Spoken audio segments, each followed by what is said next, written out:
গত বছরের 14 ফেব্রুয়ারি কানাডার টরন্টোয় সড়ক বিভাজকের সঙ্গে প্রাইভেট কারের ধাক্কা লেগে সঙ্গীত শিল্পী কুমার বিশ্বজিতের ছেলে নিবিড় কুমার গুরুতর আহত হন। সংকটাপন্ন অবস্থায় দেশটির সেন্ট মাইকেল হাসপাতালে নিবিড় পরিচর্যা কেন্দ্রে চিকিৎসা দেওয়া হচ্ছে।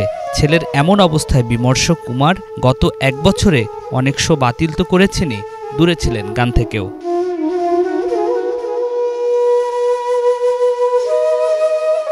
কুমার বিশ্বজিৎ জানিয়েছেন, ছেলে নিবিড়ের অবস্থা কিছুটা উন্নতির দিকে। সেন্ট মাইকেল হাসপাতালের বিছানায় শুয়ে থাকা নিবিড় প্রায় 14 মাস পর চোখ মেলতে শুরু করেছেন। অপেক্ষায় আছেন বাবা ডাক শোনার জন্য।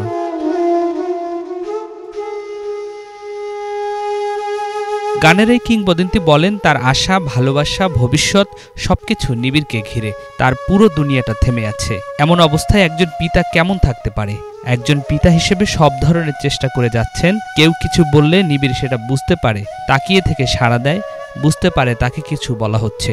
তবে পুরোপুরি সুস্থ হতে অনেক সময় লাগবে।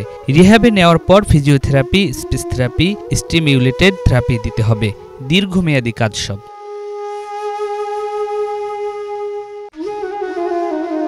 কুমার বিশ্বজিৎ বলেন, সে এবং নিবিড়ের মা চেষ্টা করে যাচ্ছেন। দীর্ঘদিন হাসপাতালে শুয়ে থাকার কারণে নিবিড়ের শরীর অসাড় হয়ে আছে। একটু একটু করে ঠিক হবে। গত 2 মাস থেকে তাকে চেয়ারে বসানো হচ্ছে। চেয়ে থেকে আমাদের চিনতে চেষ্টা করে, ডাকলে তাকিয়ে থাকে মুখের দিকে। নিবিড়ের এক্সপ্রেশন দেখে মনে হয় বাবা মাকে চিনছে।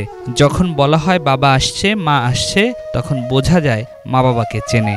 মা যখন বলে আমাদের চিনতে পারো, তখন তার এক্সপ্রেশনে বুঝতে পারেন হয়তো চিনছে। অপেক্ষায় আছি কখন বাবা বলে ডাকবে। নিয়াজ মাখদুম, বাংলা ভিশন।